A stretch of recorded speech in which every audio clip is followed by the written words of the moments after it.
ఉద్యమకారుడైన నా తమ్ముడు పృథ్వీరాజ్ యాదవ్, ఎంబీసీల అధినేత నా సోదరులు సత్యం, దళిత నాయకుడు ఆనంద్, నా జర్నలిస్టు సామాజిక ఉద్యమకారుడు ఇస్మాయిల్, అదే సమయంలో రచయిత కళాకారుడు నా తమ్ముడు రవి, ఆర్టీసీ తమ్ముడు వెంకన్న, ఈ ప్రెస్లో ఈ కార్యక్రమం పాల్గొన్న నా తమ్ములందరికీ, ప్రెస్ మీట్లో పాల్గొన్న నా తమ్ములందరికీ, పాత్రికేయ మిత్రులకు ఉద్యమం అవసరం.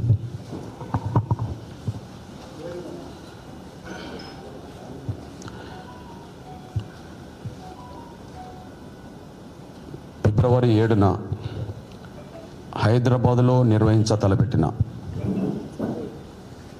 లక్షలాది డప్పులు, వేలాది గొంతుల కళాకారుల పాటలు, కోట్లాది మంది ప్రజల ఆకాంక్షలు అనే 3 అంశాలను దృష్టి పెట్టుకొని ప్రపంచంలో ఇంతకుముందు ఎన్నడూ జరగని, భవిష్యత్తులో జరగడానికి అవకాశం లేని లక్షల డప్పులతో ఒక సాంస్కృతిక ఉద్యమం జరగబోతుంది.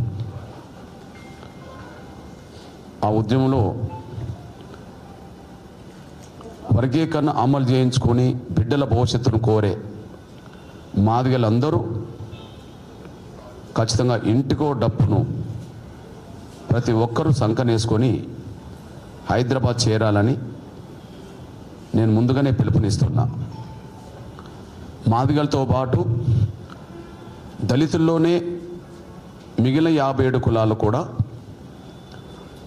మాల వర్గానికి సంబంధించిన కొంత స్వార్థపరులు తప్ప మిగిలిన 57 కులాలు, అంటే మాదిగలతో పాటు మిగిలిన మొత్తం 58 కులాలు ఖచ్చితంగా ఈ సాంస్కృతిక ఉద్యమంలో భాగస్వాములు కావాలని కోరుతున్నా నేను. అదే సమయంలో ఇప్పుడు సమాజం దృష్టికి 2 అంశాలు ఎక్స్పోజ్ అయినాయి, లక్షల డప్పులు, వేల గొంతులు అని. ముందుగా మేము ప్రకటించింది 1,00,000 డప్పులు, కానీ అవి లక్షల డప్పులుగా మార్చాం. వేల గొంతులు అనేది కేవలం కళాకారుల గొంతు నుండి వచ్చే పాటలను దృష్టి పెట్టుకొని 1000 మంది అని దృష్టి పెట్టుకున్నాం.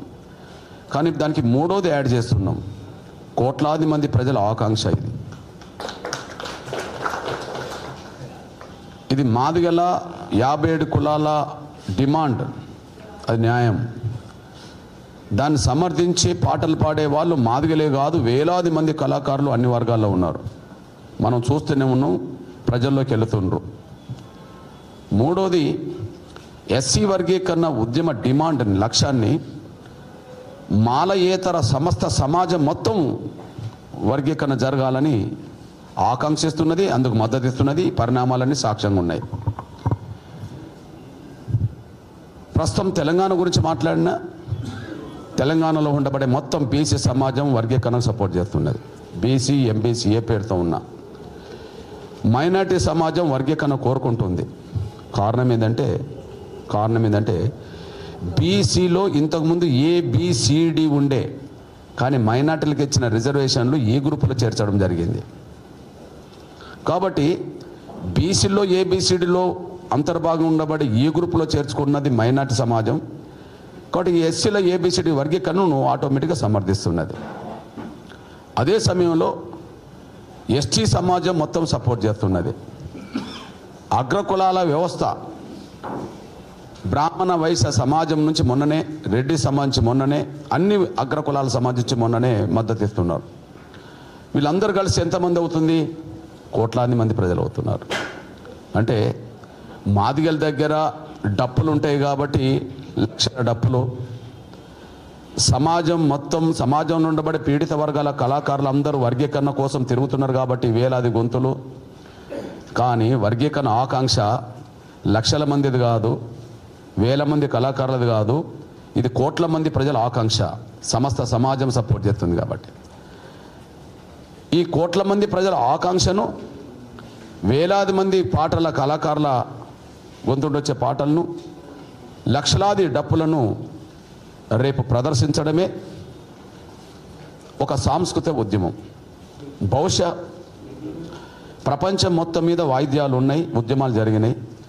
ఈ దేశంలో చాలా కులాల దగ్గర వాయిద్యాలు ఉన్నాయి, చాలా ఉద్యమాల్లో కూడా వాయిద్యాలు పనిచేసినాయి. కానీ వాయిద్యమే ఒక ఉద్యమంగా ప్రపంచంలో ఎక్కడ జరగలేదు. వాయిద్యమే ప్రధాన కేంద్రంగా మారి ఒక ఉద్యమంగా ప్రపంచంలో ఎక్కడ జరగలేదు. బహుశా రేపు హైదరాబాద్లో తలబెట్టిన ఆ సాంస్కృతిక కార్యక్రమం ప్రపంచంలోనే అతిపెద్ద సాంస్కృతిక కార్యక్రమంగా ఒక ఉద్యమంగా ఉండబోతుంది. దీన్ని దృష్టి పెట్టుకొని మాదిగలు యావత్తు ఇంటికో డప్పేసుకొని సంఖకు డప్పేసుకొని రావాలి. దళిత వర్గాలందరూ తరలి రావాలి. వర్గీకరణ కోరే దళిత వర్గాలు తరలి రావాలి. సమస్త సమాజం వర్గీకరణ సపోర్ట్ చేస్తుంది కాబట్టి సంఘీభావంగా అండగా రావాలని చెప్పి నేను విజ్ఞప్తి చేస్తున్నా, పిలుపునిస్తున్నా. ఇక రెండోది,